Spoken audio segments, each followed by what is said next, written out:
The Waldorf Astoria Hotel in New York City is the site of today's first ever NBA Draft Lottery. And inside, here in the starlight roof of the Waldorf, about 150 reporters have gathered to cover this event. The television networks are here, as are reporters from Fort Wayne, Indiana in the Midwest, clear across to Israel in the Mideast.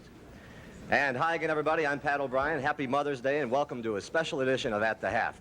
Down below us there is the drum, center stage, where in just a few moments, 7 sealed envelopes will be gingerly placed. In each envelope is a team logo. The Hawks, the Warriors, the Pacers, the Clippers, the Knicks, the Kings, and the Supersonics. They all have team representatives here. This is the first message of the video, and there'll be a message at the end of the video for you all. But yes, this was the first ever NBA Draft Lottery in its entire existence. And as you can see here, these were the teams up for the lottery this year. And before the Draft Lottery, they used to determine who would get the first pick by a coin flip, which is crazy. And so a coin flip was held between the team with the worst record in the East and with the worst record in the West. And whoever won that coin flip basically would get the first overall pick in the draft. But here in the Draft Lottery, they would determine who would get the picks 1 to 7 here for the 1985 Draft Lottery later on. It would be more teams up for the Draft Lottery, even to this current day. Time for the video to continue. And as you can see now, NBA Commissioner David Stern, he's up on the platform chatting with them now. Those envelopes will be drawn at random by the commissioner. He'll put them on that board back there and then finally open them in order from 7 on down to 1. Now, this is, of course, not the draft. That'll be happening June 18th. But there is a lot at stake here. All 7 teams will go home this afternoon with something, the rights to pick the first 7 players in the draft. The number 1 pick in the draft will certainly be Patrick Ewing, the 3-time All-America out of Georgetown. The 7-foot center is a franchise player. Or as one NBA scouting director put it, we've had the Mikan era, the Russell era, the Kareem era. Now we'll have the Ewing era. And he added, he doesn't see another era on the horizon. Beyond Patrick Ewing, there is considerable depth in this year's draft, including such blue chippers as Wayman Tisdale of Oklahoma, Benoit Benjamin of Creighton, Karl Malone, the mailman out of Louisiana Tech, and Chris Mullen of St. John's, among others. While the odds of picking the exact drafting order are about 5,000 to 1, the odds on any single team landing Ewing are only 7 to 1. Each team has its fingers crossed, and some are getting some unofficial help. In Seattle, an Irish bar is having St. Patrick Ewing Day. They're all wearing green. In Sacramento, they already know they'll get number 2 pick if they believe a local psychic who figured that one out for them. The ticket window is open in Los Angeles, and here in New York City, the Knicks have been given this lucky horseshoe right off the foot of Harness Racing Speedster on the road again. So the stage is set, and now let's go down to NBA Commissioner David Stern, who is about set, I think, to begin the proceedings. Good afternoon, ladies and gentlemen, and thank you for joining us. For the very best college basketball players in the country, the annual NBA Draft is the gateway to the highest basketball competition in the world. For the 23 NBA teams and their fans, the draft is their future. This year's NBA Draft will be held on June 18th. And by resolution of the NBA Board of Governors, the first 7 selections in that draft have been awarded to the 7 teams that did not qualify for the 1985 NBA playoffs. The order of those selections is to be determined by a random drawing. That's why we're here. With me are representatives of the 7 participating teams. From the Atlanta Hawks, Stan Kasten. From the Golden State Warriors, Al Attles. From the Indiana Pacers, Herb Simon. From the Los Angeles Clippers, Carl Shear. From the New York Knicks, Dave DeBusschere. From the Sacramento Kings, Bob Cook. And from the Seattle Supersonics, Lenny Wilkins. The 7 numbers behind me represent the first 7 positions in the draft. The identity of the team selecting at each position will be determined by a random draw of 7 envelopes. Each envelope contains the logo of one of the participating teams. The first envelope drawn from the drum will represent the first pick in the draft and will be placed behind me, unopened, in position number 1. The remaining envelopes will then be selected and placed under numbers 2 through 7 in the order drawn. The envelopes will then be opened, starting with number 7 and proceeding to number 1. Within the past hour, each of the logos has been placed in an envelope and sealed by Jack Wagner, a partner in the international accounting firm of Ernst & Winnie. Mr. Wagner has certified to me, first, that he alone was present in the room when he placed the logos in the envelopes.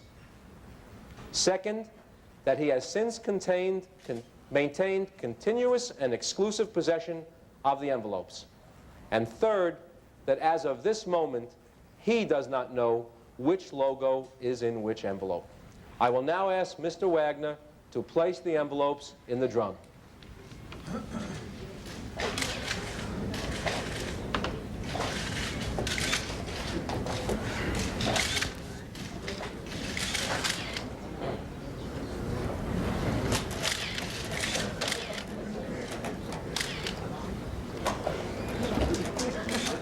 Thank you.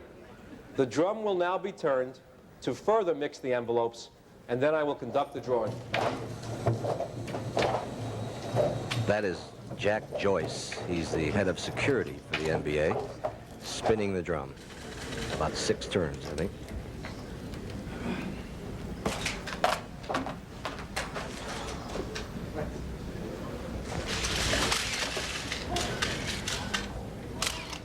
The team whose logo is in this envelope will have the first pick in the NBA draft. He will do that 6 more times. Draft position 2.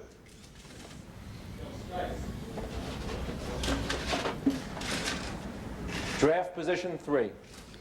Horace Ballmer, another security guy for the NBA, is putting him on the board. Draft position 4.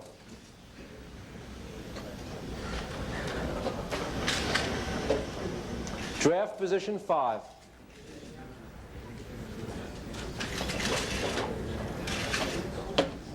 Draft position 6.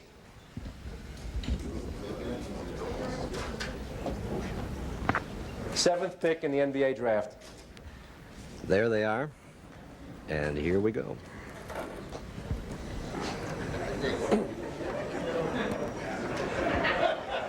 I will now open the envelopes. Nervous laughter here.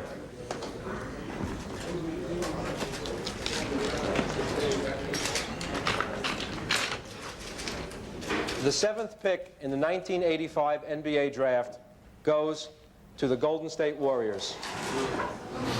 And the first team to hate the lottery, because they would have had the 1 or 2 pick in the coin toss. The 6th pick goes to the Sacramento Kings. There are 5 left: Atlanta, Indiana, the Clippers, New York, and Seattle. Sacramento disappointed. The 5th pick goes to the Atlanta Hawks. Atlanta Hawks get 5, leaving Indiana, the Clippers, New York, and Seattle.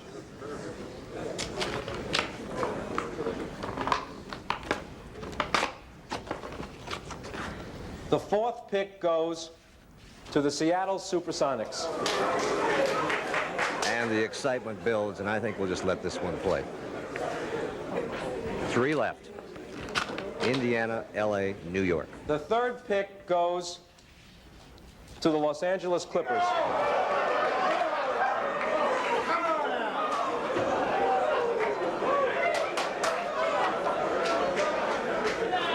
Dave DeBuscher.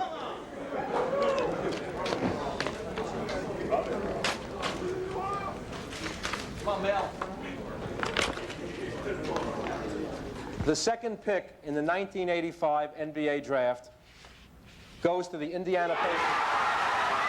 The horseshoe worked. Basketball is back in New York City, my friends.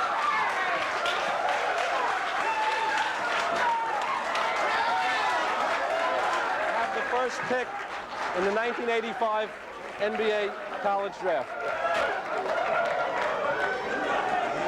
As you can imagine, this is a New York crowd Congratulations here at the to all. Waldorf Astoria. And I don't think David Busher believes it yet. Well, maybe he does by now. He's got the card, and Lenny? I think he's in shock. So the New York Knickerbockers will have the #1 pick in the NBA draft in June. When we come back, we'll hear from some key team representatives as CBS Sports coverage of the NBA draft lottery continues after a word from your local stations.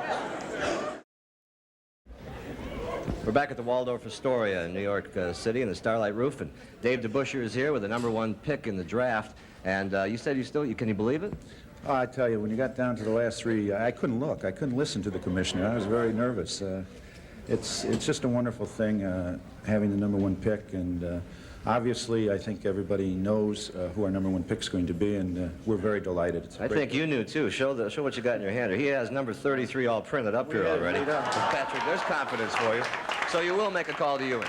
Oh yeah, I'd like to speak to him, and takes a little suspense out of who we're going to select, but you can buy that. I can Okay. buy it. All right, let's have Carl Scheer come up here because he has the #3 pick with LA. And Carl, I guess congratulations in order. What are you going to do with that pick? Well, we're not sure yet. There's outstanding members of the college game coming out, so we're excited about the fact that it's a deep draft and we'll get a good player.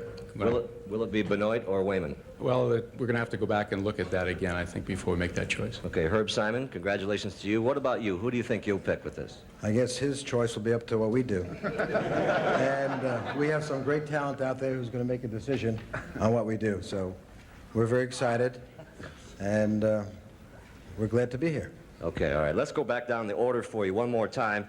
#1, of course, was the New York Knickerbockers, then the Indiana Pacers, the Clippers, Seattle, Atlanta, Sacramento, and Golden State Warriors. We asked Patrick Ewing to join us here on the half. He declined, and he will agree to appear later in our broadcast, and we'll go live to Washington, D.C. right after the game. Coming up, the second half between the Celtics and the Celtics and the Sixers. I'm Pat O'Brien. Thank you for joining us at the half. Enjoy the second half here on CBS. A quick ending message for you all. Once again, thank you all so much for watching this video. If you would like to support the channel, please subscribe. We are trying to reach 3,000 subscribers and are really trying to grow as a channel. We really want to produce more draft content, being the best draft content out there for you all, and we really want to continue to produce more draft content out there for you all. Without your support, we couldn't have made it this far. We really got to push this channel and push the channel to be the best that it can be. Once again, God and the Lord bless. Sports Draft History is out.